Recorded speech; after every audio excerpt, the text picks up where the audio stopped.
Hi everyone, good morning and good afternoon. Welcome to the third Japan Solar Plus Energy Storage Virtual 2020, co-located with the second Japan Wind Energy. And this is Dari, project producer of Leader Associates and host of today's virtual conference. Very honored to have you here. And wish you all have enjoyed yesterday's 100% renewables and Japan Summit and found it meaningful for you. And for our new friends who have missed the corporate sourcing insight sharing, please kindly find the recording on our yesterday's schedule and click the view videos. Okay, now let's back to today's concept. And this year, our agenda will focus on the new shining opportunities and heated topics in the highly dynamic solar and energy storage market in Japan. Speakers will discuss the key issues, emerging pathways, and the latest developments in national and state policies. So before we get started, I have a few housekeeping things needed to remind you. And firstly, I would like to introduce who we are. And we, Leader Associates, is a global leading event organizer concentrating on renewable energy. And in the past years, we have hosted events across Asia Pacific, South America, Africa, and Europe. And today, we are honored to have a network of over 300 audience here in this platform and also in other YouTube live broadcasts and other marketing partner channels. So, secondly, please notice the brief agenda of today. In the morning section, we will focus on the solar plus energy storage landscape policy and the project case study. And in the afternoon, we will talk about the asset management, innovation, and financing. And there will be around 2 hour lunch break, so please come back in time. And today, I would also like to introduce the one-to-one business match functions. As you can see on the top of your menu in the virtual platform. And I believe most of you have already experienced these functions. So this function will open to all the speakers and advanced attendees till October the 29th. And at last, if the audience wants to do some interaction with our speakers, there is the QA box for usage. If you have any question, please raise your questions in the QA box. We will go through the questions if there is time left. And I think this is one positive in the COVID-19 pandemic is that it has bring the world together, at least online, and we can share and learn from each other despite being hundreds of kilometers apart. And now, without further ado, let's start with the opening panel of today. Let's welcome our first panel members, Kiyo-san, Masa-san, Sakai-san, Ms. Chris, and Mr. Richard, to give us a discussion of Japan's solar plus energy storage market landscape in the next 5 years. And let me introduce our moderator, Richard, CEO and founder of Kilowatt Hour Analytics. Richard was previously a consultant with McKinsey and Company based in Greater China, where he helped found the firm's solar practice. And Kilowatt Hour Analytics is a market leader in risk management for solar energy investments. Now, I will turn the microphone over to Richard and introduce our other panelists. And Richard, would you please? Yes. So it's your stage. Thank you very much, Story. And I'm very pleased to be hosting this particular panel. I think we have certainly the most interesting topic, which is what's going to be coming down the pipeline for this Japanese market that continues to evolve. And so not only that, you'll see on the panel that we have a very wide range of perspectives, right? So there's the hardware, there's the legal, there's the asset owner standpoint, as well as a bit of a storage perspective. So with that, perhaps I'll allow the panelists to introduce themselves. And we shall start with Kiyo-san, if you don't mind. Thank you, Richard. Good evening or good morning, everyone. I'm Akio Harutsukada from Tokyo Century Corporation. So thank you for having me today. And let me give you a quick overview of Tokyo Century first. We are a non-bank financial institution with total asset of $5 billion US. We start a renewable business since 2012 when a feed-in tariff introduced in Japan. We own and operate 880 megawatt solar PV in Japan, mainly utility scale feed-in tariff, including floating solar PV. And in US, we invest in 80 megawatt of solar PV through limited partnership, some of which it's paired with battery storage to maximize revenue.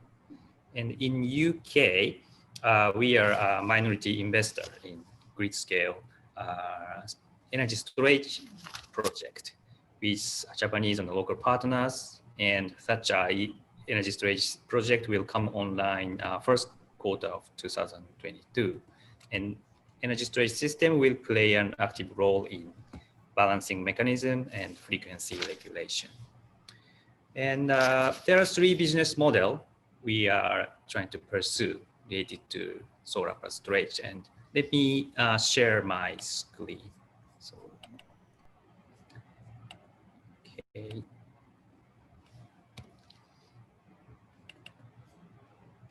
Okay.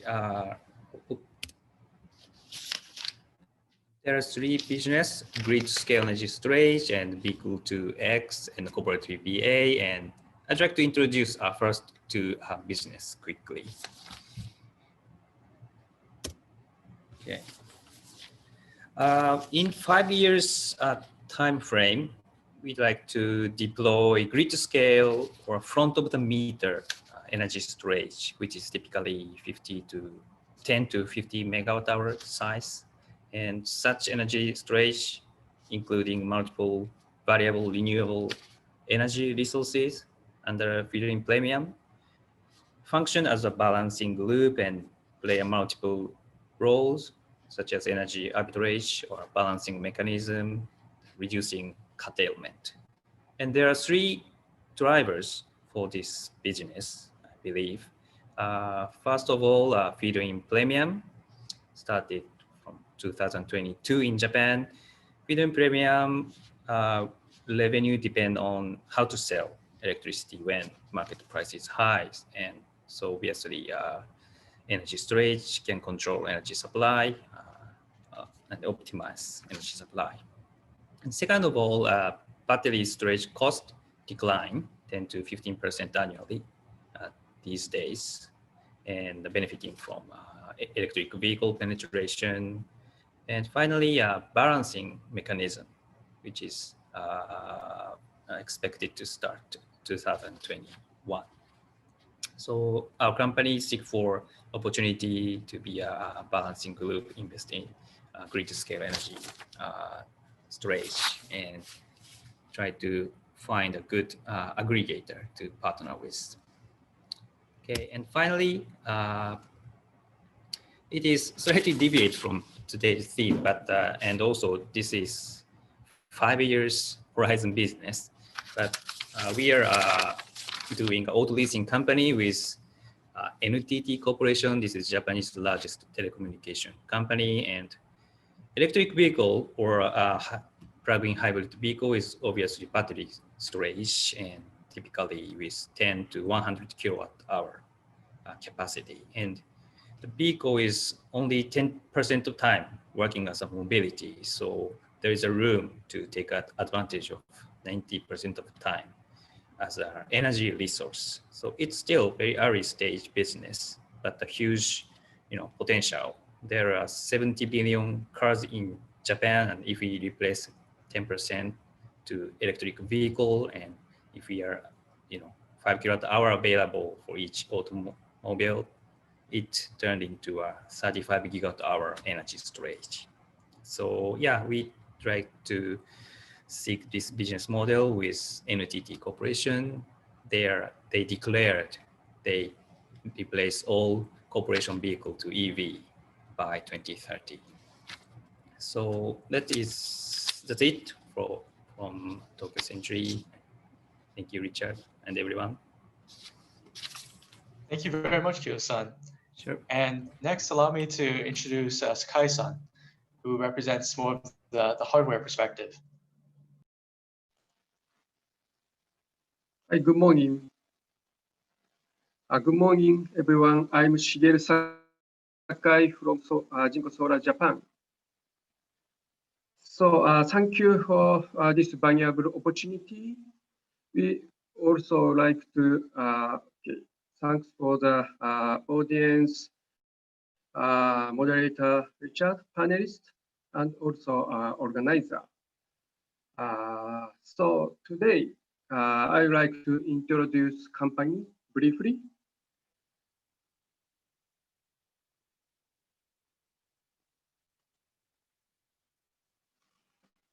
Okay, so I'd like to start the company introduction. So it is Jinko Solar.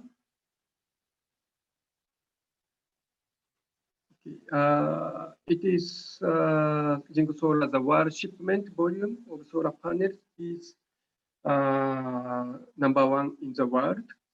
And we have delivered 60 gigawatt PV modules so far. And our market share is 12.6%. So, and our module manufacturing capacity is 25 gigawatt. The cell conversion efficiency is 24.79%. Can you? Okay, and sorry, please return to the previous page.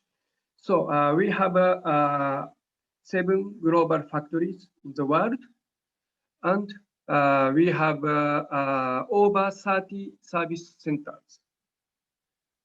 We covered over 100 countries, and we have over 8,000 annual orders.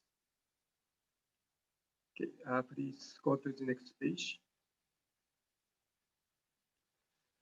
So Jinko Solar is now top company in the world as a PV module manufacturer. So, and we have many features, but today, so I would like to highlight 5 points. So we are the #1 PV module maker, and we are #1 module shipment from 2016 to 2019. So we are also the top evaluation for bankability. So, and we are keeping balanced and healthy company balance sheet growth in each area. So we are maintaining world record module efficiency. So at last, so we are the first PV module company to join in RE100. So please, so, yes. So our growth is always higher than market growth. We are now PV1 supplier in Japan too, and will keep the position in this year too. So, okay, and please go to the next page. So these are our product range. Our product series are Cheetah, Swan, and Tiger Pro. Each product has higher efficiency and improving the technology year to year. So you can see the module efficiency improvement from Cheetah to Tiger and Tiger Pro. So now Tiger Pro series is 585 watt products. We ship Tiger Pro in this year to Japan.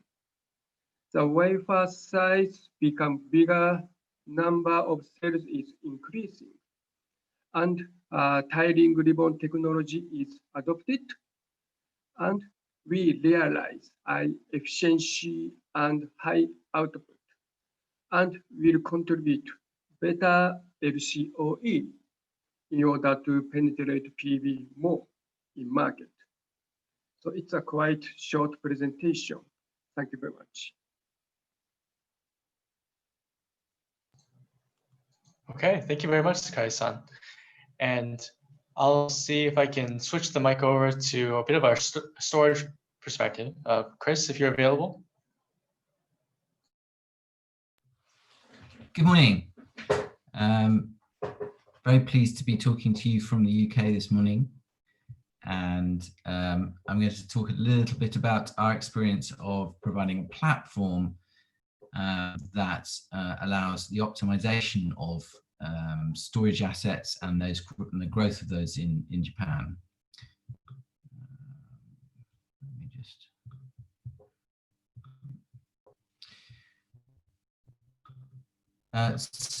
Moixa is a company in the UK which are dedicated to addressing the challenge of climate change. So the stripes that you see on this graph are the temperatures of the globe from 1850 to 2017. And we very much believe that by increasing the IQ, the intelligence of battery systems, both static batteries and batteries in cars, we can be a big part of enabling the world to be powered by renewables. To do this, we work with some of the largest energy companies in the world and a number of companies in Japan, such as Honda, Hitachi, to deliver this vision. In Japan, we have a number of key partners. So we're working with Hitachi, where we're providing the intelligence platform behind their Smart Star battery system, which is now in some 24,000 Japanese homes, with around 240 megawatt hours on the platform, growing at around 1,500 per month. With Honda, we're creating a world-leading energy offering where we're creating we're the glue between a sort of a smart energy tariff and control of EV charging to enable that future vision. And with Hitachi, we've created some new energy models, demonstrating those in projects in the UK.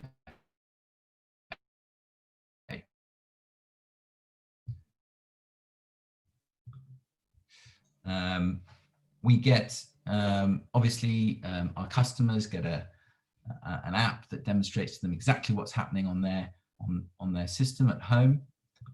And also, we provide an interface back to our clients, such as Hitachi, where they can understand how the system is performing their platform right now. Maybe I can try and switch to a live demo, since one advantage of being virtual is at least we can see some live things. So this is the platform as it stands right now in Japan. You can see that there are 24,300 and some systems live on the platform, around 240 megawatt hours of storage. And you can see right now it's nice and sunny in Japan, and that sun is being exported to the grid and also charging up those batteries, as well as being used in consumption in that home. Let's just shift back to this. So just to illustrate how Moixa's grid share platform delivers this value. So this graph here illustrates the 100% would be the bill that the customer would pay without a battery system. The blue line on that represents what they would pay with only the battery system operating in its normal mode. And the yellow line represents the intelligence that Moixa adds through the grid share platform. So we can optimize deciding whether to charge in the middle of the night because it's not going to be sunny tomorrow from weather forecasting data, or wait for sunshine, the solar energy that's being generated, taking into account the customer's tariff, the customer's consumption patterns, and using advanced artificial intelligence technology to predict what will happen tomorrow in each home and create an optimized plan. And by doing this, we deliver around 14% more value to each of those customers where we're optimizing their system for them. And we can see there, this is an example from an individual home where we can see this is part of the dashboard that we use for our clients so that they're able to understand exactly what's being delivered for each customer in terms of the value that the GridShare platform is delivering and how that customer's battery is performing. Another example of how we deliver value here is that we also monitor the weather alerts in Japan regionally, but for each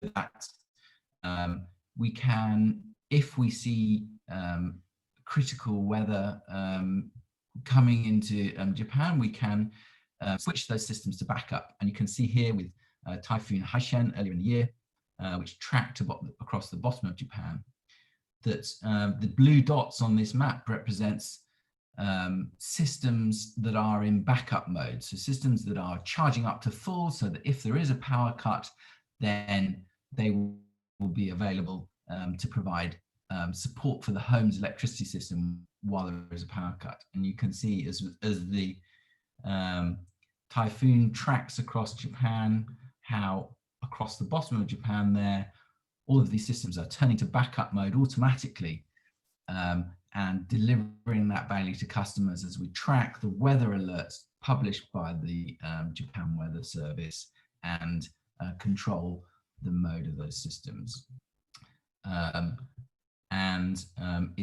It's interesting to see that those systems are live and delivering extra value to customers. The other thing to mention about Moixer is we're very, very interested in electric vehicles as well. We think that controlling those, how they charge in conjunction with our AI technology, understanding when customers will use energy, understanding when local generation resources will be available using our AI, then we can create a new paradigm for how those energy gets delivered to electric vehicles, and that's going to be increasingly important for the stability of the grid and how we transition to that electrified transport system. And we're working with Honda, we're partnered with Honda to deliver that intelligence to their customers as they transition from being primarily a fossil fuel powered offering to being electrified, and they're very committed to that transition, which is extremely and Moixer is launching with them the Progress brand, so Honda eProgress, where we're integrating with all of the different systems, the telematics from the car, all of the technology from OCPP platforms, and integrated their electric vehicle noise. So I'm looking forward very much to the platform, the panel discussion today. So thank you very much.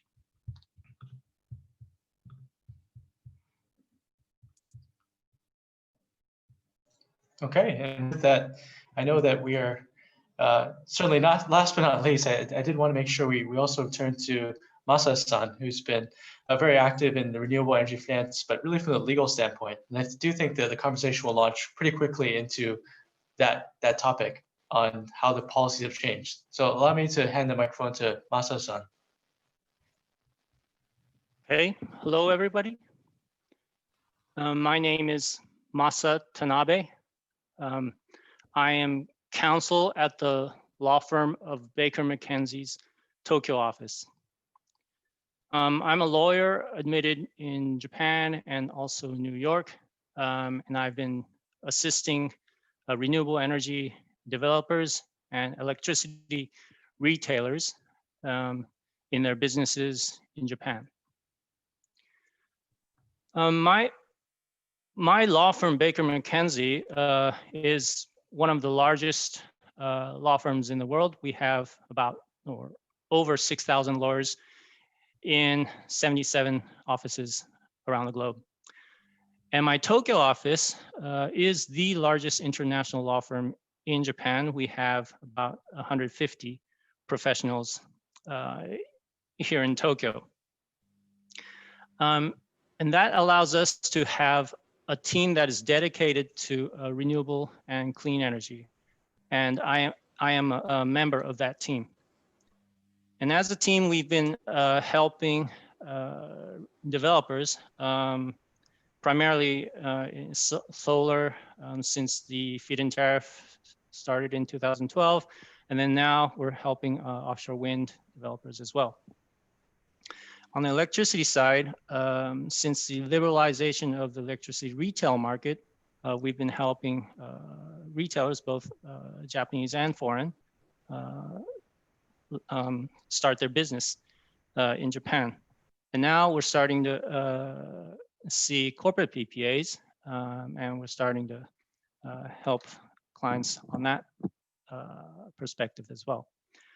So now, please let us lawyers help you do your business in Japan. Thank you, Richard. That's great. And so what I would like to do to start off the conversation, and Masa-san, if you don't mind kicking us off with this, is would you mind doing a bit of a recap with regards to how has the market changed over the last year? Obviously, there have been some meaningful changes with regards to feed-in tariff.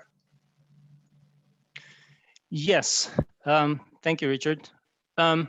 Yes, feed-in tariff in Japan has been changing. The rates are going down, down, down. For solar, it started 40 yen back in 2012, but now it's what 12 yen this year. And also, the auction process is expanding. So for larger projects, you have to go to the auction process to obtain your feed-in tariff rate.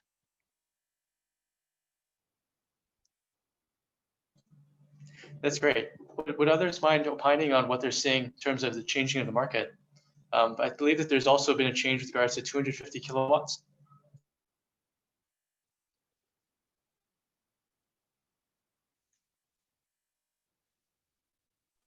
So regarding the size of market is lower, and so the point is bidding process cost is more competitive, and also the cost impact or cost limitation is getting severe, especially for the civil cost. So, and also PV module is also giving a request to reduce the module price. So then, we are trying to offer the higher efficiency or higher output product.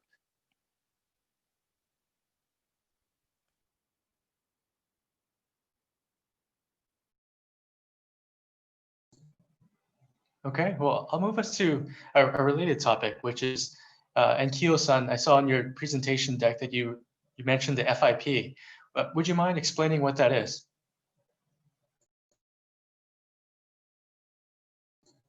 Kyo-san, I think you're on mute.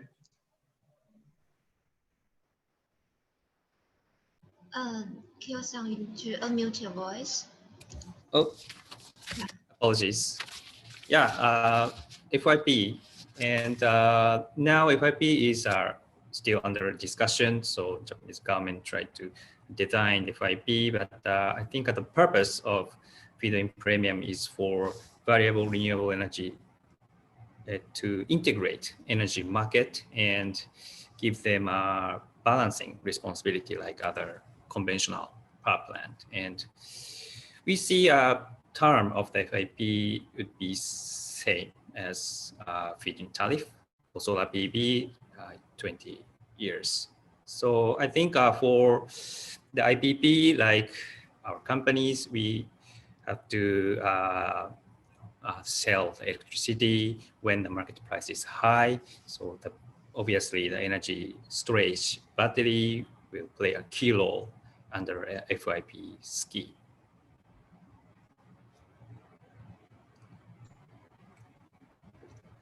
That sounds right. And I would say, and Chris, I'll go to you next because I think that I think this certainly starts touring into storage very quickly. Masa-san, is there anything else that you would add with regards to the FIP and from a legal perspective? Yes, thank you. Yes, as Kyo-san said, the Japanese government is right now designing the feed-in premium program. They hope to announce the basic framework by the end of this calendar year. So they're in a hurry to design this feed-in premium. They're looking at the feed-in premium regulations in Europe. So it's likely that some of it will follow the European style. And like Kyo-san said, feed-in premium, the developers will need to adapt to that new program. They'll need to find places to sell. They'll need to find ways to integrate the batteries and sell at a time when the price is higher. So it'll be a more sophisticated program. That sounds like a scary place for a developer to be. So I think, Chris, if I were to ask, like, how does one integrate certainly the storage element into these projects? So I think that one of the things that's very clear is that as the way that solar is considered in the system and storage is considered in the system become more complex, become more nuanced, that it's critical that the control of those systems is considered properly. In Europe, we're seeing now, we're integrated, for example, with an energy tariff in Europe for end customers, domestic customers, which changes every half-hour period and is different every single day. And so it's basically reflecting the wholesale energy pricing market. And so creating intelligence that enables that to deliver value to customers and also integrate back to the energy market so that you can deliver energy value all the way up and down that stack is critical and becomes quite complicated. And the other thing we see is that as the value of things like feed-in tariff diminish for end customers from, as you say, some 40 yen originally, then it becomes even more important that how they utilize the low cost energy that is available to them from the sun becomes much more important, and adding that intelligence really adds a lot of value to how they use energy.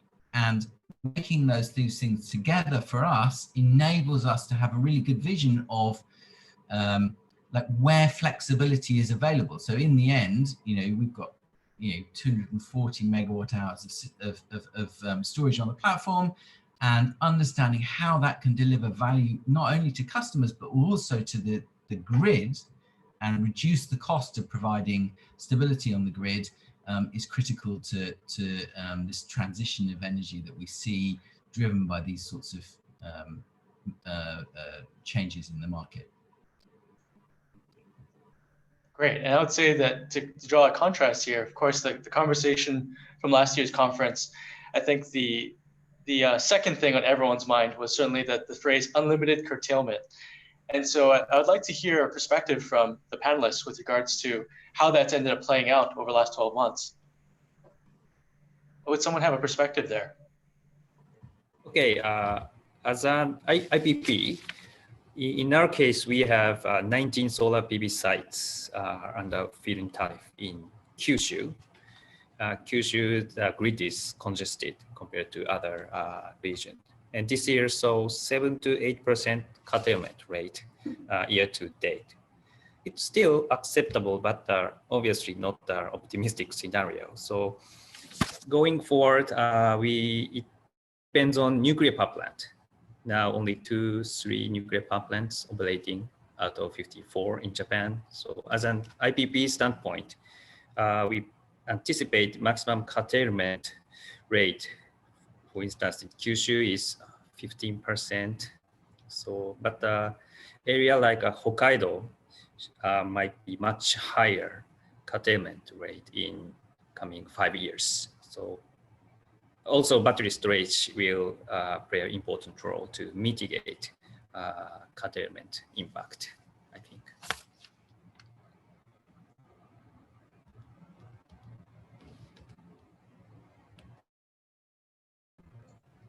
Okay, I'll move us to perhaps like the second topic, which is really trying to look forward into the crystal ball for the next coming years. And the first thought that comes to mind is that certainly there's been a bit of a deceleration in terms of the price of solar not coming down as quickly in recent years as it has historically. Are we reaching a point where there's a minimum number that may be achieved? Perhaps I'd start with the hardware perspective.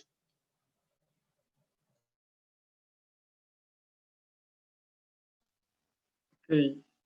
Okay. So I should answer this topic. So Jinko has contributed to decrease the price as a market leader. So we contributed, and also we have decreased the price. So that is quite important to give the market growth in the world and also in Japan.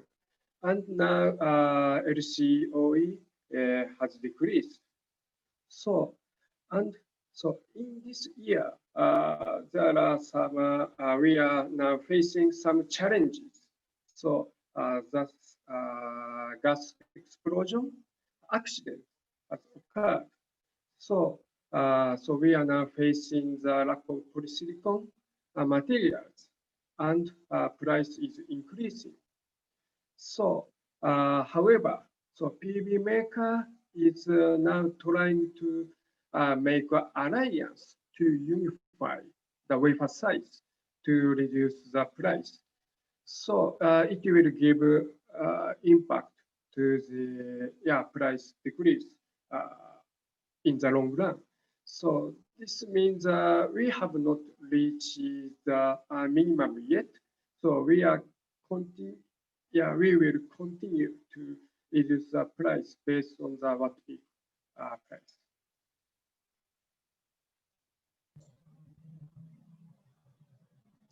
That sounds good. Yeah, perhaps a quick anecdote is that I had to build McKinsey's solar forecast model back in 2007 with regards to what the price of a solar panel might be. And specifically, my model was supposed to forecast the year 2020. So here we are in 2020. And my model at that time said that a solar panel would cost $2 a watt. And of course, this was a very aggressive assumption because solar panels at that time were costing $4 plus per watt. And so I think that historically, at least, I think all of us who are in this industry continue to maintain a relatively bullish position with regards to not just hardware costs, but of course, customer acquisition, land costs, and the like. And that one would hope that temporary bottlenecks with regards to polysilicon production, may end up being overcome. But I think that's certainly a fair perspective to share. Perhaps maybe if I go to this last question here. So certainly last year, there was a broad understanding that solar, of course, is truly financeable, particularly given the feed-in tariff program as it was. Certainly there were questions as well about curtailment and the impact on financing. Does someone have a viewpoint or some estimates on what might see in terms of the financing profile of these assets going forward, particularly given this FIP program does introduce some new elements to financing that we have not seen yet?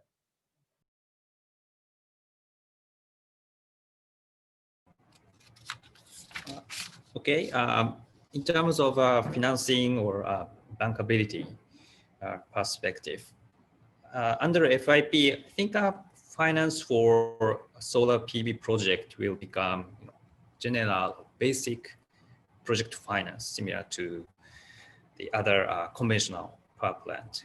I think we should not compare bankability for solar PV under FIT with other solar PV because it was too favorable. So it means that the financial value, power producers' operational capability and track record, more than FIT, and course, off-takers credit. So there should be a limited number of IPP player under FIP in terms of finance perspective.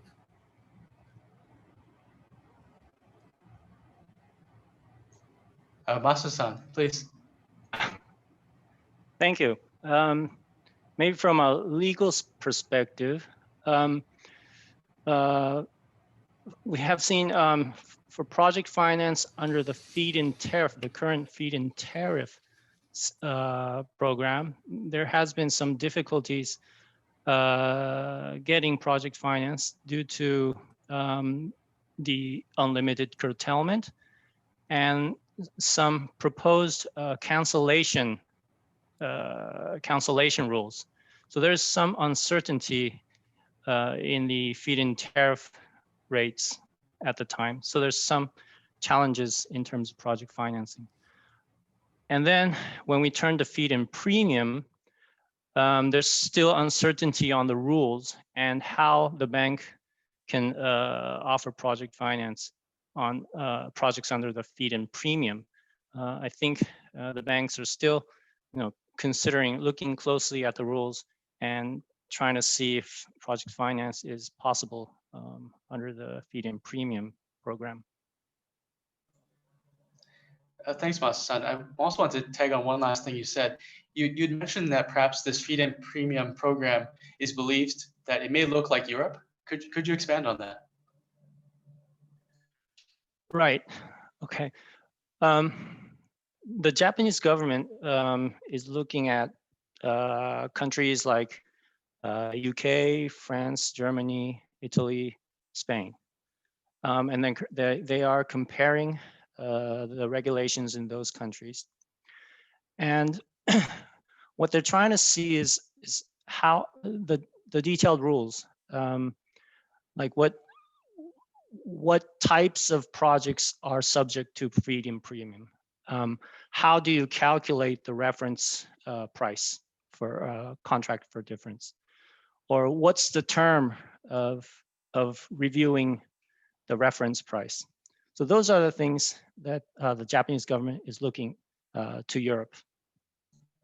Thank you. I was in Spain last year, and there was a 60 gigawatts of solar in the queue at that point.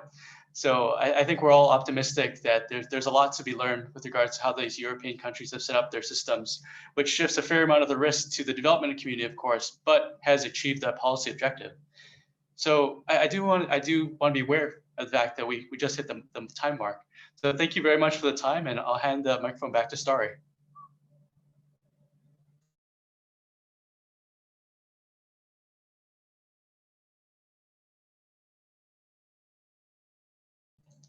Starry, are you there?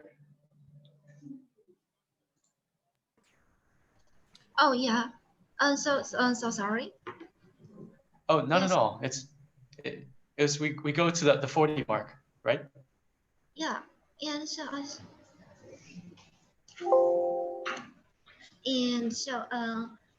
because we have also other like talking points, and I want to make sure that does Mr. Chris explains his ideas maybe on the projects on Japan. Certainly. So perhaps, yeah, go ahead, Chris.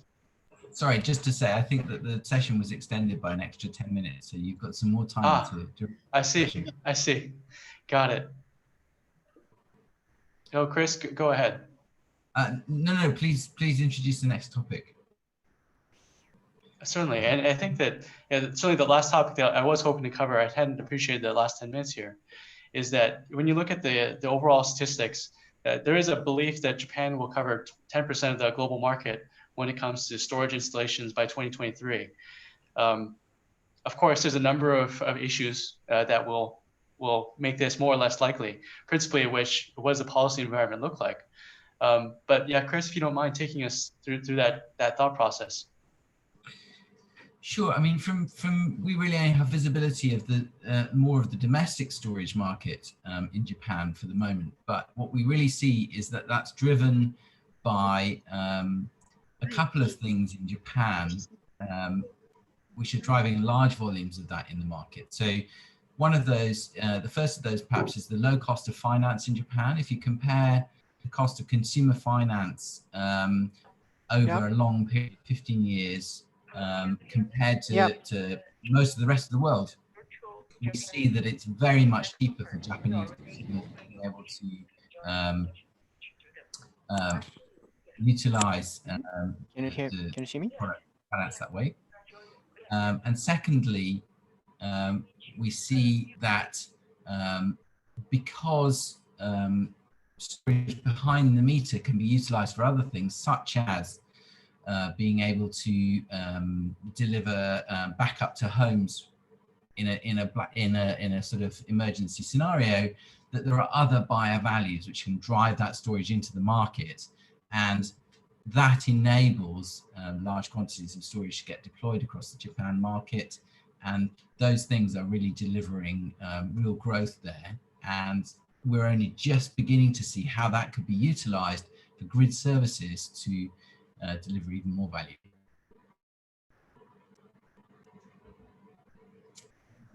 Yeah, and I think that maybe Richard has some like urgency, and I will like take the place for the moderator at today. And so because we have about like 5 minutes left, and I would like to ensure that is there any other messages you want to deliver to the audience from your perspective for the solar and energy storage development. So can you give me like one sentence and about 1 minute for each person to see your like you see how you see the future of in the next 5 years.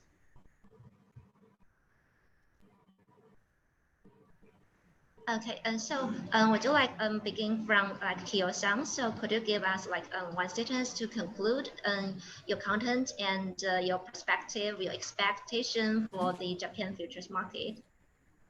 Okay, thank you, Sherry. So as a renewable energy IPP, we see our battery or any other energy storage system should be our key for doing energy business under FIP or corporate PPA. So now we are doing our virtual plant demonstration. So it's still very early stage when it comes to monetize, but we provide our solar plant in Kyushu for engineering company where they're going to install DC link battery storage paired with solar PV to maximize energy production. So it doesn't economically make sense at this point, but we are preparing for a project and FIP. So yeah, it was very interesting to discuss this topic. Thank you. And so next, maybe Masa-san, would you like to give us a conclusion? Sure, Sherry. Thank you. The Japanese market is changing very rapidly, and it's very difficult to keep up with the changes in Japan, not just technology, but also on the regulatory side. So that it's going to be more sophisticated. There will be feed-in tariff, there will be feed-in premium, and then, like Kyo-san said, there will be corporate PPAs in Japan in the next few years. So the developers will need to adapt to this changing world, more sophisticated world to make business. Other businesses like batteries, like consultancy or retailers will need to also adapt and try to find ways to do business in this changing world. And as lawyers, we're very happy to help businesses do business in Japan and navigate through the changing regulatory environment. Thank you. Thank you. And next, Sakai-san. So what's your view from like a supplier?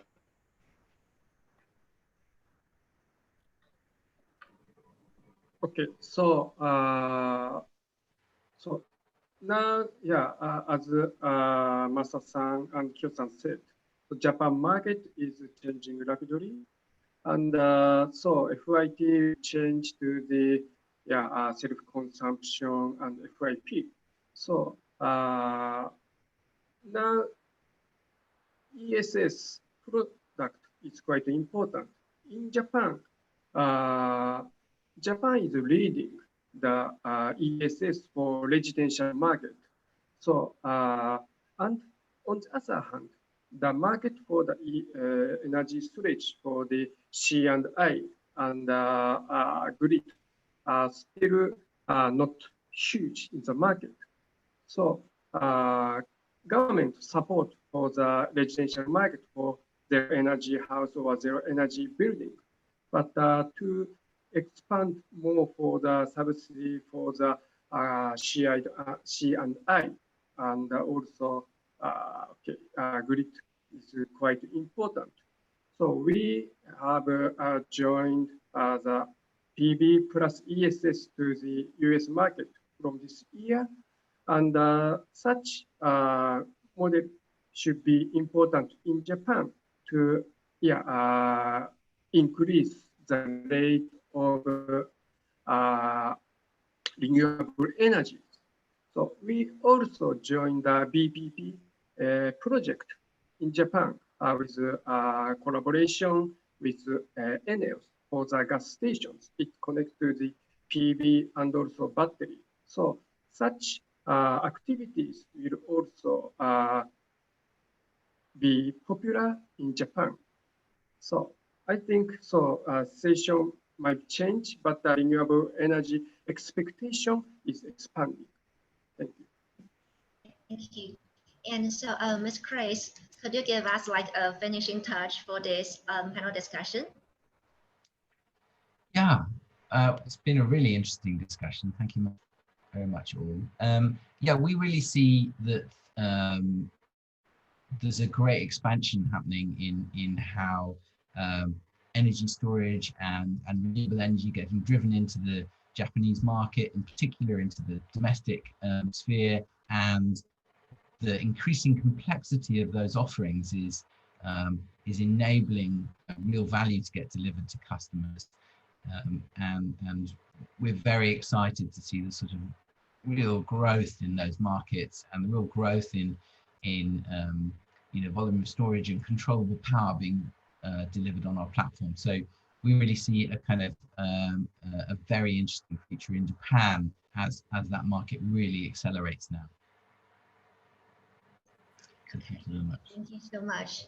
And yes, I think that it is about all of time and it is so well controlled. So thank you so much for sharing the excellent panel discussion and as a good beginning of today's virtual conference. And so I think that there is one question in our Q&A box. So if you are interested in answering these questions, you can stay in this room and try to tap to answer these questions. And so I will quickly move to our next session. And many thanks for sharing the insights from the comprehensive perspectives again. And thank you so much. Thank you. Thank you. Thank you so much. And yes, as we raised the questions from the audience, so you want to know more about the solar storage system price, tech or trends and policy related.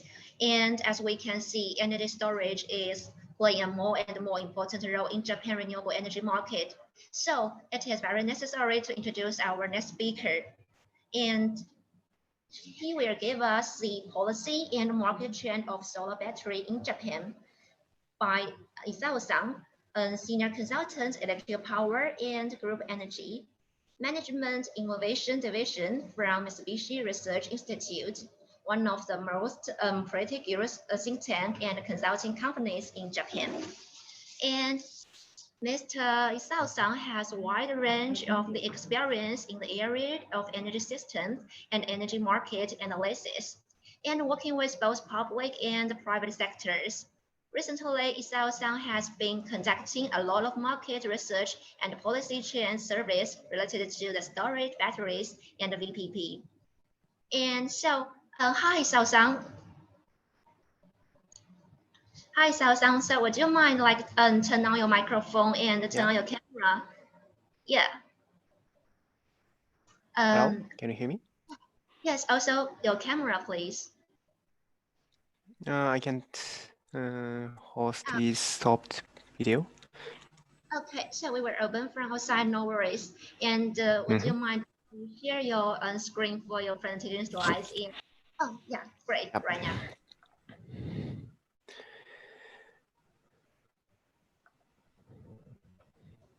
Yes, we can see you now and hear you clearly. Yeah.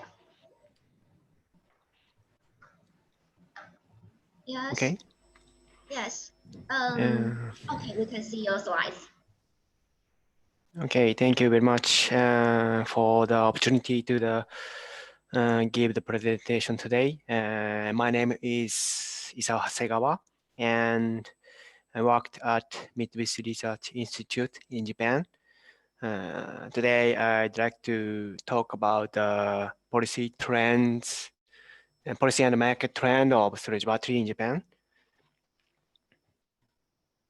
So, next page.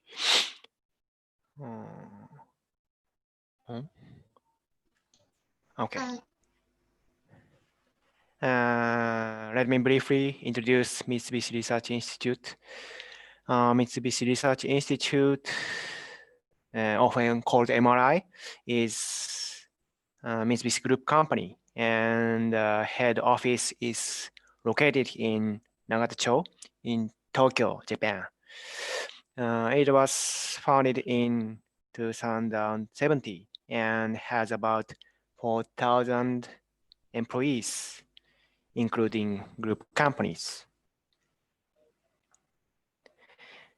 And this was key figures about our company. MRI was founded in the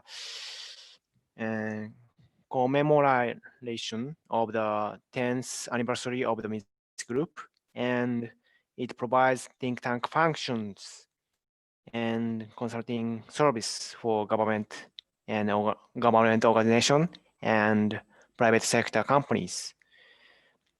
With about 1,800 projects a year, and many employees are specialized in natural sciences. And this is table of contents of this presentation.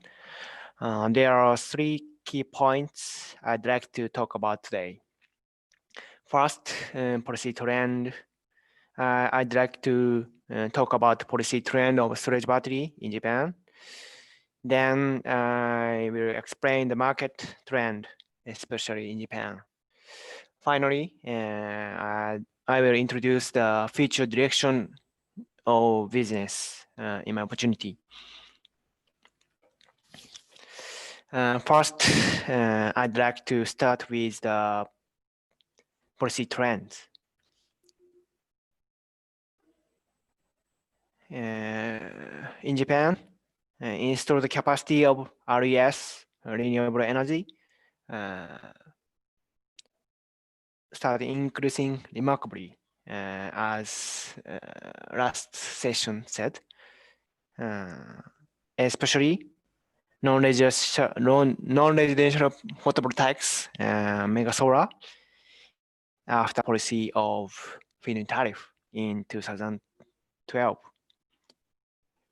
As of December 2019, total generation capacity of feed-in tariff accredited RES reached around 90 gigawatt. The introduction of residential PV is progressing to some extent.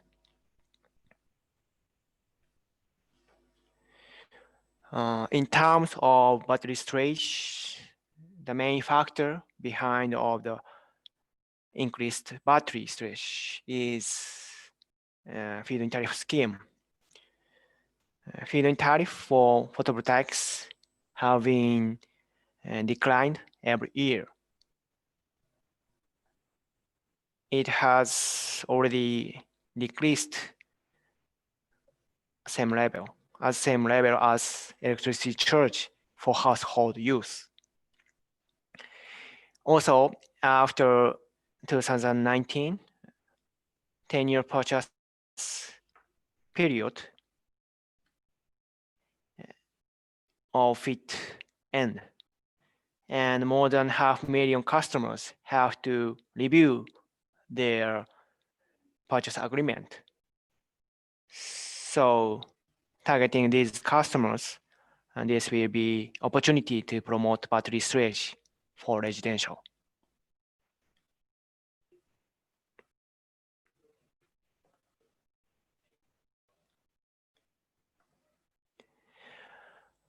In addition, as of now, through liberalization of retail market and unbundling of power network entity, transmission and distribution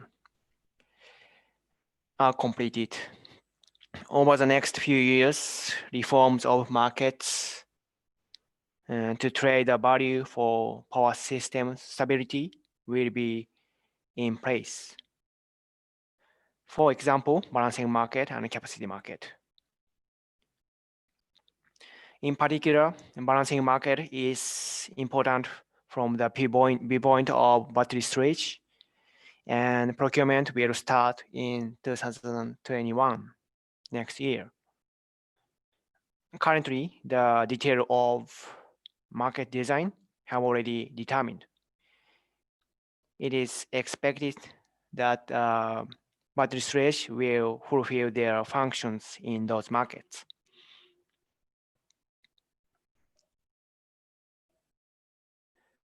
On this table shows the products in balancing market. I showed there are 5 products from primary to secondary to tertiary products, and each of them has up and down. So we have 10 products. These products classification and technical specification has been examined based on the products in Europe. As for battery storage, we believe that expectations for the products providing LFC or EDC are high.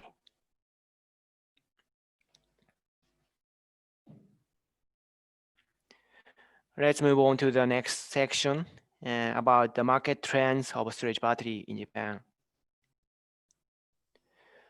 The battery storage market in Japan is steadily developing. Cumulative introduction in 2019 is 360,000 units. The capacity is 2.6 gigawatt hour. Shipment last year is 110,000 units and 800 megawatt hour. This is residential market, so I think this residential market size is one of the biggest in the world. In addition, the total introduction of battery storage is still small, I think.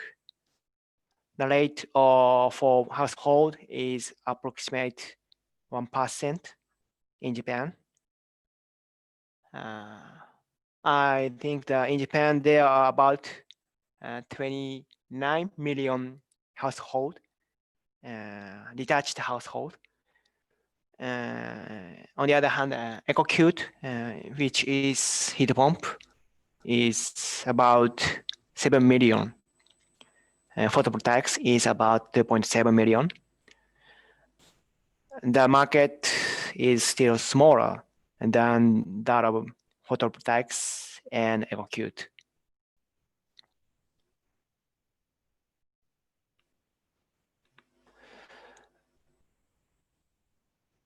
Japanese government thought that the cost reduction is necessary to expand the market of storage battery. So they set the target price in 2007 60. If the price of storage battery is lower than every target price, and customer would have subsidies for VPP demonstration project. Also, the feed scheme is moving to new stage feed-in premium system. So now, last year, the cost of the price of the storage battery is about 130 yen and 30,000 yen per kilowatt hour.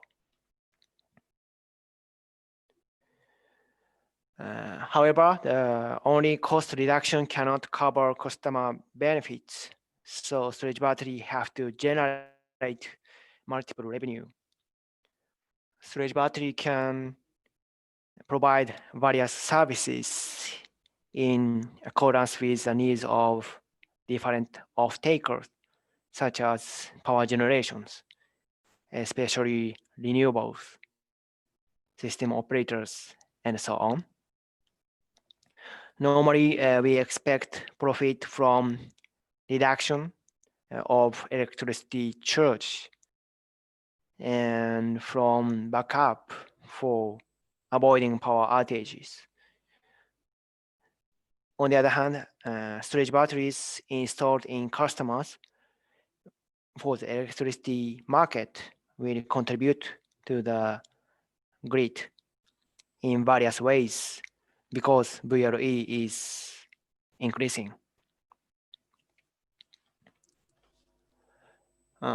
It is said that the introduction of VRE will cause various problems on the grid systems. At this moment, the discussion is mainly about supply and demand constraints.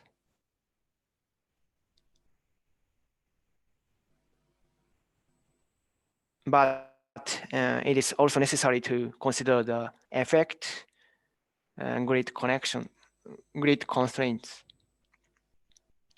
We expect that storage battery can provide value for these solutions.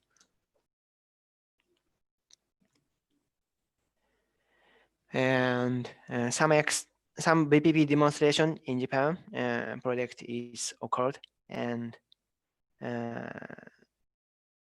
VPP demonstration project are utilizing storage batteries. These projects are trying to control based on instruction by combining with fast response resources and sustainable resources. Through the demonstration project, some companies are willing to enter the balancing market. Finally, final session is about the future direction of the business.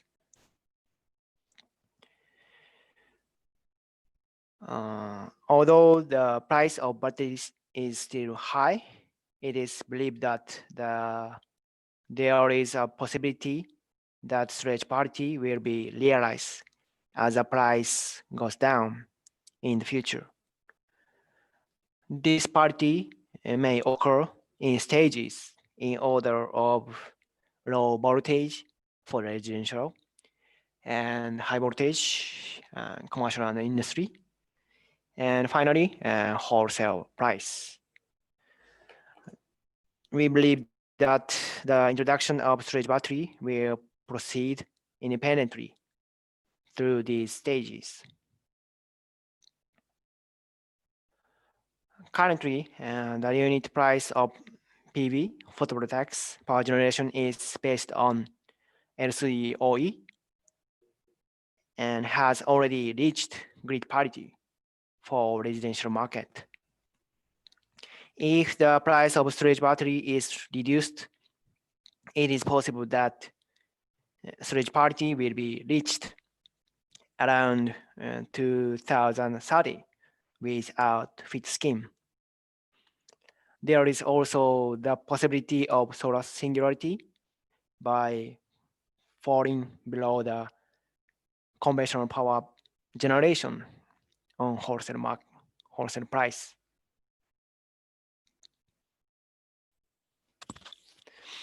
Finally, I'd like to introduce outlook of energy storage market in Japan. Energy storage market in Japan is believed to develop in stages. First of all, the number of battery storage equipped with renewable energy will increase.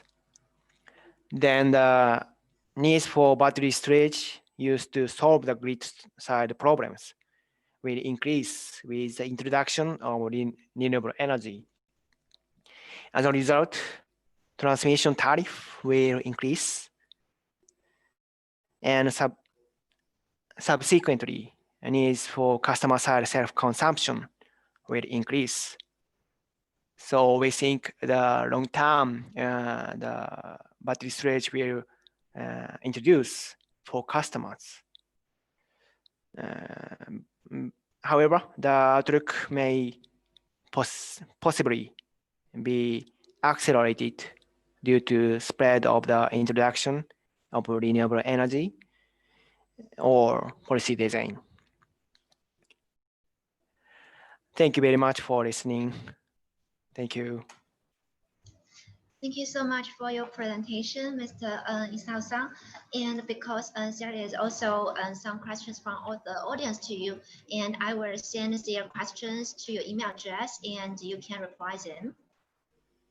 Okay. Yes, thank you so much for sharing the latest source on the policy trends, market trends, and the future directions.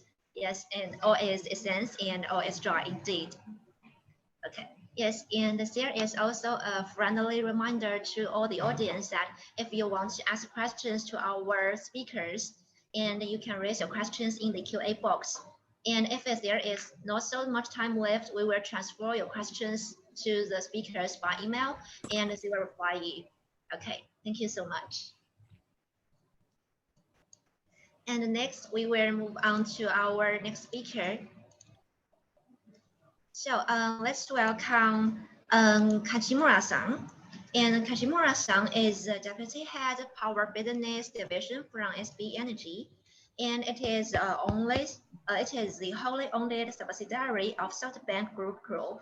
And in his current role, he is leading the development and management of the company's domestic renewable energy business, and also involved in the development of projects in the Asia Pacific region. And in today's presentation, Kajimura-san will talk about the mega solar project. And hi, Kajimura-san. Hi, this is Kajimura. Yes, would you please turn on your video and share your presentation slides with the audience? Okay.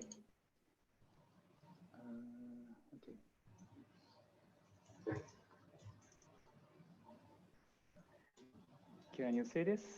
Yes, I can see it. Okay. Okay, So, as well. Thank you very much. As introduced by the moderator, this is Isao Kajimura of SB Energy. I'm making a presentation about our 46.6 megawatt mega solar Tomato Avila Solar Park 2, equipped with storage. So first of all, let me introduce SB Energy. So we are an energy arm of SoftBank Group, one of the largest renewable energy developers in Japan. We have developed nearly 800 megawatt renewables in Japan, currently all on a FIT basis. We are actively involved in the development of onshore, offshore wind and geothermal, as well as solar. This shows the location of our renewable portfolio. As you can see, the majority is solar and some onshore wind and biomass as well. So totally, we have developed 773 megawatt, 50 plants, out of which 567 megawatt is already in operation, and the rest is under development.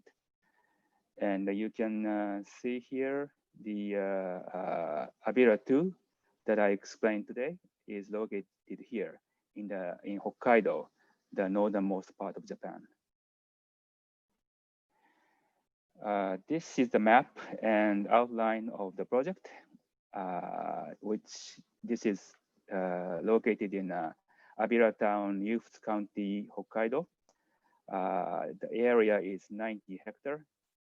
Generation output is 64.6 megawatt, and transmission output or system output is 48 megawatt. And the battery storage is 19 megawatt hours. And it can supply the about nearly 20,000 household consumption.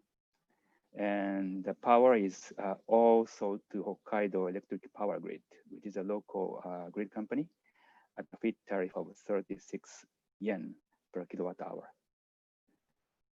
So this shows Abira 2, and you can see in the next door, Abira 1, which we also developed several years ago.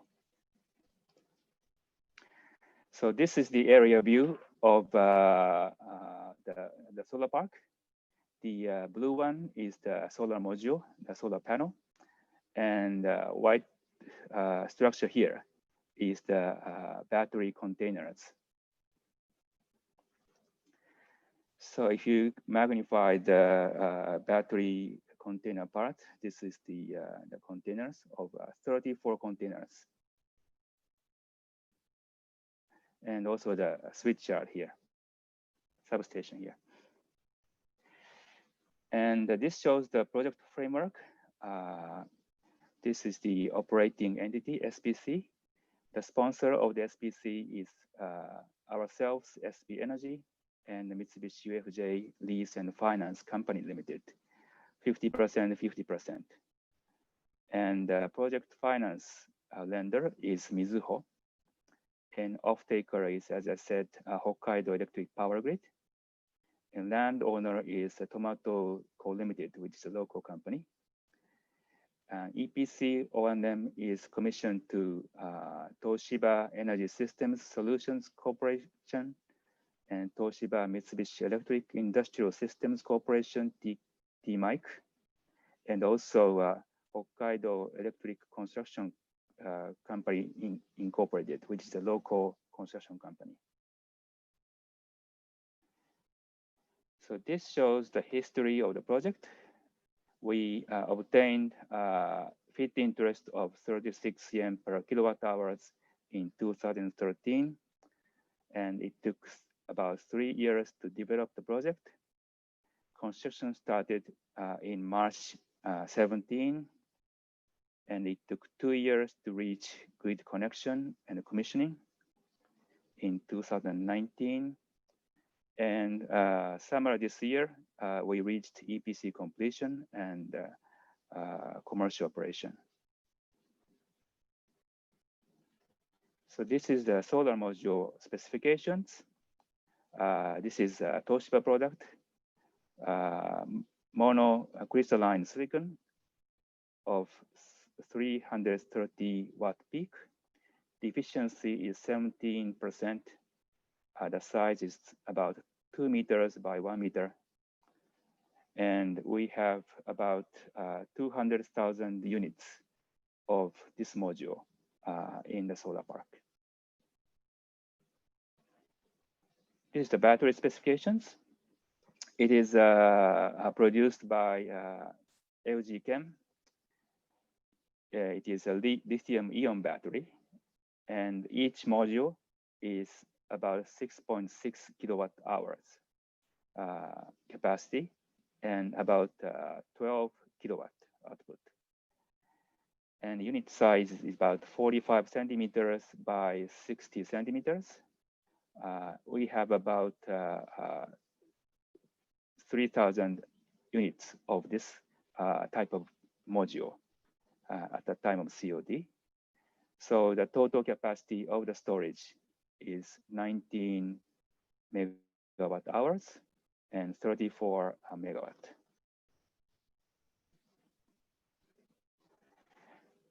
Now I will tell you the background why the battery is required for this solar park and how the battery is used in the operation.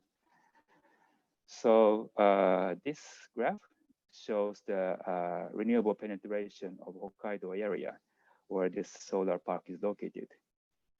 And the green part shows the onshore wind, and orange shows the solar. So as you can see, the solar and the wind is growing year by year for the past several years. Now, in 2020, about 60% of the total capacity of generation is occupied by solar and wind, and it's still growing. When you look at the consumption and supply profile, in the Golden Week, which is early May last year, about 50% of the energy demand was supplied by solar and wind in Hokkaido. So this is the graph shows the supply and demand of the of power in Hokkaido area. This, the bottom is fossil-fired energy, and blue shows the hydro, and the green shows onshore wind, and orange shows solar. So you can see in the daytime when the sun shines a lot, the total generation of the grid exceeds the consumption. So this is the residual. And what they do is that they use this residual power to pump up water in the pump storage hydro. So anyway, the aggregate of solar and wind is about now 50% of total grid demand profile. So now you understand how important the solar and wind is in the Hokkaido grid. So for the grid operator, they face the challenge of managing the very volatile supply profile. So that's the background of the battery. As the generation of volume of PV will fluctuate depending on the solar irradiation from time to time, Hokkaido Electric Power Grid required us as a condition to the grid connection that steep generation fluctuation shall be mitigated by the battery system, hence creating a smooth generation curve. So more precisely speaking, it was required that the output fluctuation shall be not more than 0.48 megawatt, which is 1% of the system output of this PV plant per minute at any time. That was one of the requirements by Hokkaido grid. So this graph shows the concept of generation volume fluctuation mitigation. So the red line shows the original output of the PV. And by using the battery, we smoothen the system output like this, shown in the blue line. So if you see this bottom, red line shows the original output from the PV generation. And by using battery, we can smoothen like this blue line. Another requirement from the Hokkaido grid is that minimum storage capacity should be at all time more than 0.428 hours. So we designed the capacity of the battery so that even after degradation in 20 years, we can achieve 0.428 hours battery capacity. So finally, I will explain about SB Energy's ambitions in relation to the solar and battery. So there are two subjects. One is corporate PPA and another is microgrid VPP. After now, the FIT is not so lucrative for the solar in Japan. We are looking to serve the clean energy requirement of corporate customers instead of the grid customers, like RE100 companies. So we are trying to develop a corporate PPA business framework right now. Meeting the price target of the customers are not always easy. They are very tough about cost. So it is not so easy, but we believe this model will become popular. So we are making every effort to achieve this business. Another subject is VPP microgrid. We are trying to develop a regional energy self-sufficiency model, like in this picture, combining solar, PV, wind, and supply to the consumer and battery, including EV. So this shows the concept of virtual power plant. We, SB Energy, is participating in a pilot project of VPP in Japan.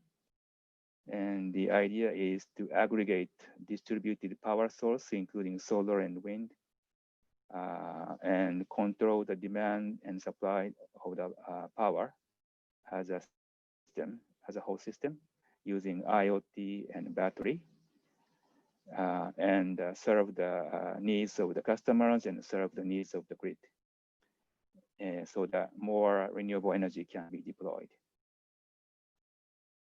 Okay, so this is the end of my presentation. Thank you. Okay, thank you so much, Kajimura-san. And thank you for the presentation, for sharing the detailed project experience, and for sharing SB Energy's ambitions on the solar energy, VPP, and the CPPA area. So we have received one question from the audience, and would you mind answering the questions? Okay. Yes, and as you can also see in the QA box, and there is a question says, why it took so long for the commission to test to the COD? Is it around half a year? Yeah, I heard from the team that this is the kind of Hokkaido element, because they cannot work in the winter time. So they had to kind of suspend the work during the severe winter. So that's why it took so much time. Okay, thank you. And so I will later on send other questions directly to your email address, and maybe you can have a look at them and choose some to answer. Oh yeah, sorry. There is one more question added just now from Mr. Chris. And he says, so which country are you looking to develop those VPPs? We don't, exclude any area. But first of all, we have to deploy this in Japan. And for the rest of the world, I think basically an opportunity by opportunity basis. So, for example, we are trying to develop power plants, renewable generation projects in Asia Pacific, and also sometimes in Africa. So in relation to those generation projects, we can deploy VPP if that is the kind of distributed type of generation. Okay, thank you very much for your kind answers, and I really appreciate your kindness on this. Okay, and so we will always move on to our next speaker, and really thank you so much. Thank you. Yeah, you. So let's welcome our next presenter.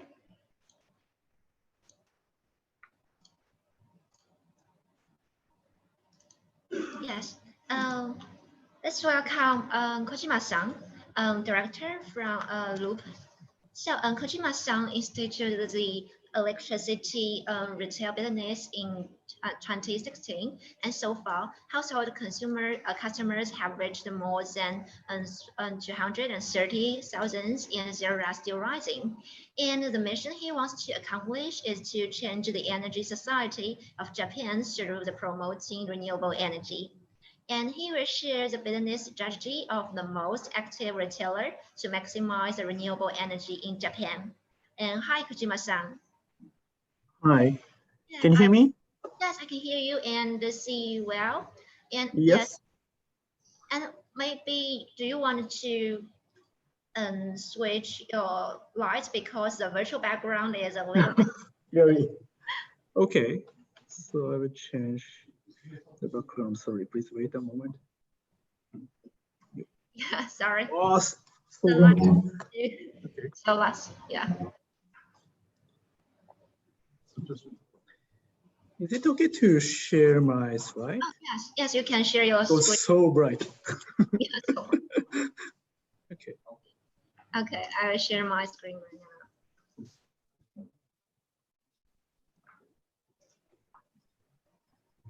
Can you see my presentation? Oh, yes, I can. And so please make it in the full screen. Oh, full screen. Okay. Is it okay? And just let me check, please wait. Oh, yes, it works now. Okay, so I want to start my presentation. First, hello everyone. My name is Kojima, a director of Loop. And today I want to explain about business strategies as a leader of renewable energy retailer in Japan. And this is today's contents. First, I want to explain about our companies. And after that, I want to explain about the trend of energy mix that is mentioned by Japanese government. After that, based on that, I want to talk about our position in the market and strategy and technical case study. First, this is our business domain and sales performance. On the left side, we show our business domain. Mainly, we have 4 business domains. First one is energy creation business. We are installing mainly solar power plant to the customer or by ourselves to produce their electricity from the renewable energy. And the second one is market supply business as a retailer. So far, we have around 250 customers, 1,000 customers in the registered market. And the third one is one-domain business. By doing a one-domain business, we can maintain mainly solar power plant long-range. And fourth one is energy storage business. Because the renewable energy is not so stable, so by using the storage, we can control the electricity from the renewable energy. By combining these 4 businesses, we can make, we hope we can make energy-free society using renewable energy. On the right side is our sales performance. Because we are a 10 years old company, within these 10 years, our sales performance is growing up to around 50 billion Japanese yen. In the beginning, 5 years, our business performance is growing up based on the EPC business. And the next 5 years, the growing driver is electricity retail service. And this is our sales performance so far. On the left side is a ranking of electricity retailer in the residential market in Japan market. We are around 8th place, and our business is growing up around 30% year on year. And we are providing the free monthly basic charge plan, 基本料金 zero, Japanese says. And in the market, they say that is very attractive. And based on this tariff, we can gather more than around 250,000 customers in the residential market after the liberalization 4 years ago. And those are our stakeholders. Not only Japanese utility, Chief Electric Power, we have several venture capitals and strategic partners in the energy sector.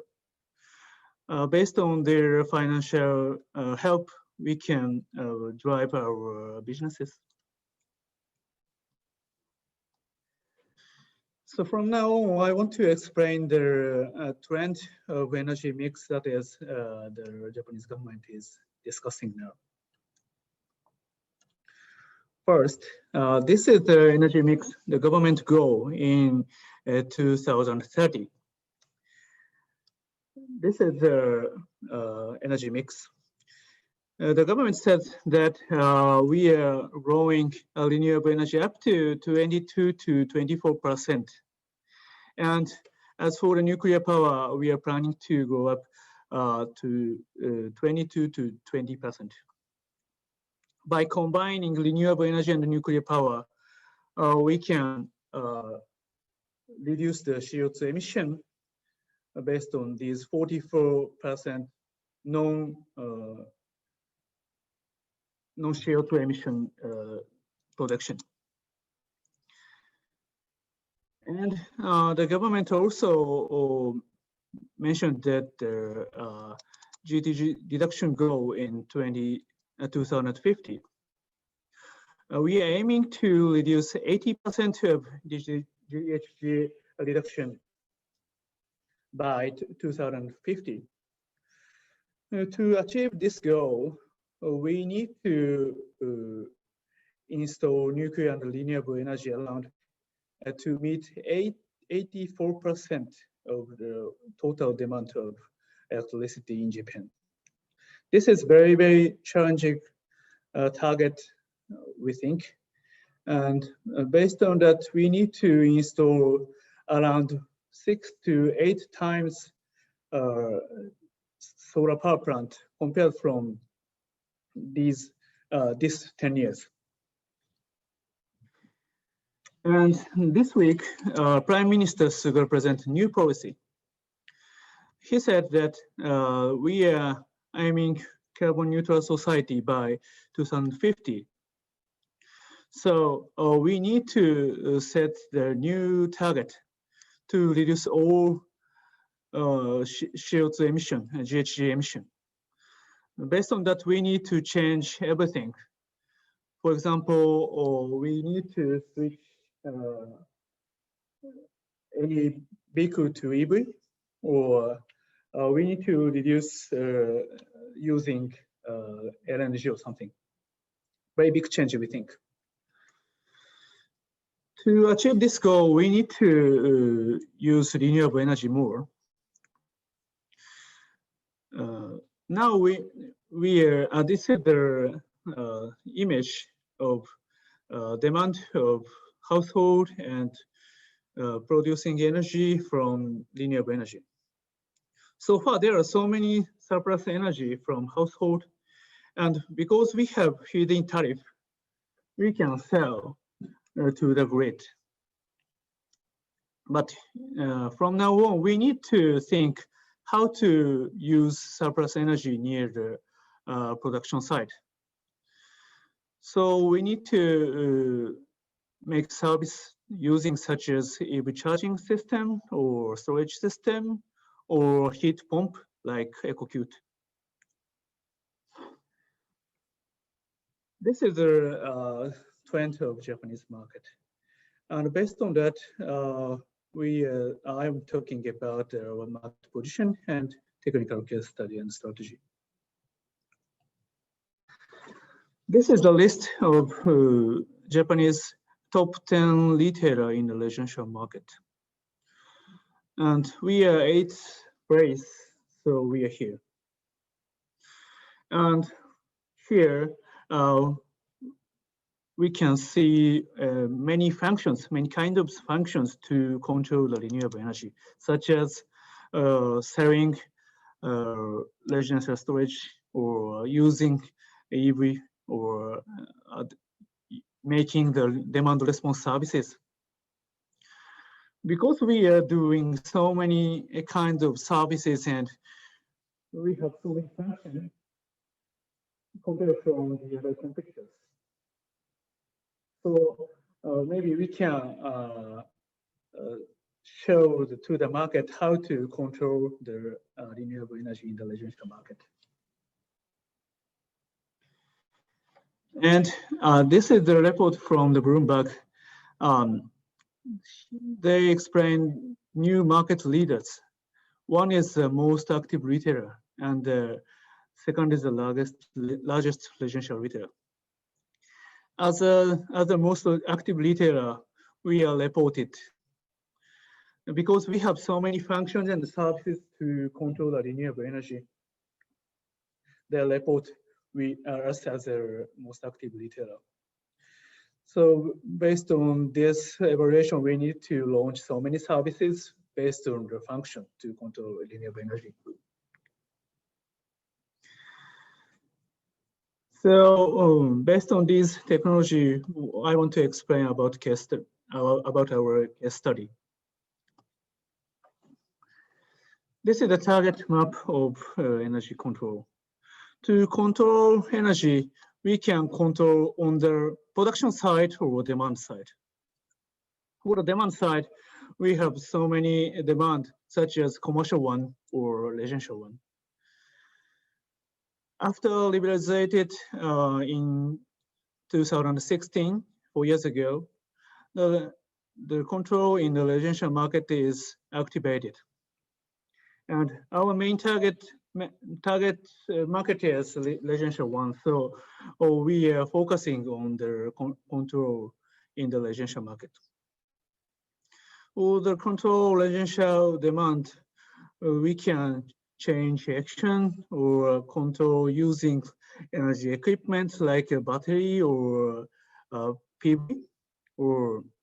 And for the third one is we can control electric equipment like air conditioner or something. And fourth one is we can control energy using electric vehicle. From now on, I want to explain about the case study of change action and control using energy equipment. And in addition, I want to explain about smart city, combining residential demand. This is our service of the year. We are checking the market price of JPX. If the price is very high, the demand is very peak, in the peak. And based on the high price, we send a signal to the customer to motivate reduce their demand. And they're motivated to reduce the demand based on our incentive. And after the deduction of the demand, we can get the revenue. And if the market price is very low, we can send a signal to the customer to increase the demand with the incentive. Based on that, the customer change their action to increase their energy demand. And this is a VPP trial we are doing based on the government government trial project. We have resource aggregator system to control our battery. By getting the signal from TSO, we can send a signal to each battery to control the demand by charging and discharging. By doing so, we can control the demand and supply using the batteries. And the last one, we have the smart city project in the Saitama city. We install solar panels and EV sharing services and the batteries in one area. And by combining the demands of 51 households controlling these EV and battery, we can minimize the cost on the CO2 emission.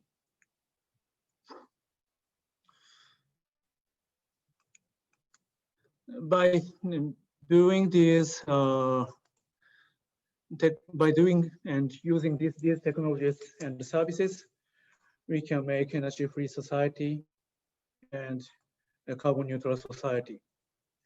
So we hope to search the partner to do the same action like this. Thank you for listening to my presentation. Okay, and thank you so much for your presentation, Kojima-san. And I will also ask you the two most mentioned questions from the audience. So would that be okay for you now? Yeah. Okay, yeah, sure. The first question is that because our previous speakers have also expressed their ideas on the impact of stopping FIT, and I would like to know whether you will have some insights to add it regarding the related regulations.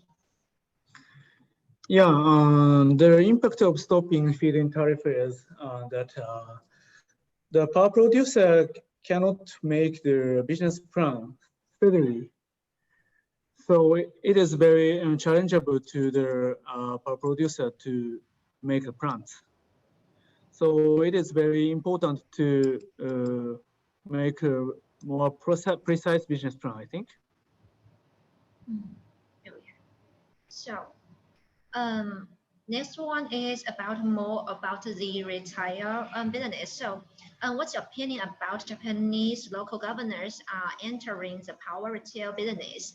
And because so far we have about over 600 registered retailers, and do you think it is too many for the market?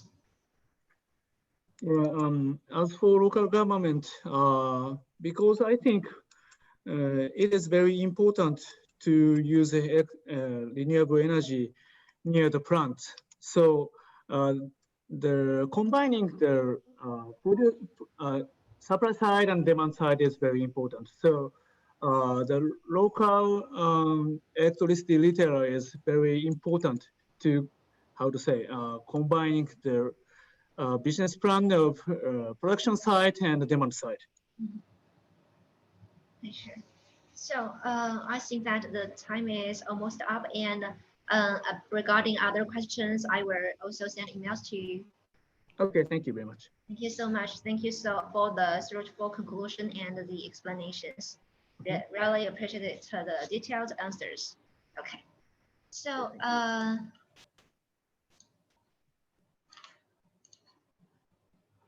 now it is almost all the end of today's morning session of the third Japan Solar Plus Energy Storage Virtual.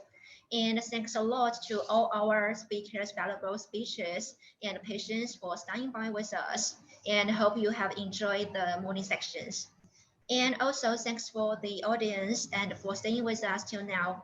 And our afternoon session will begin on 1 p.m. and the entrance will be open about 15 minutes in advance.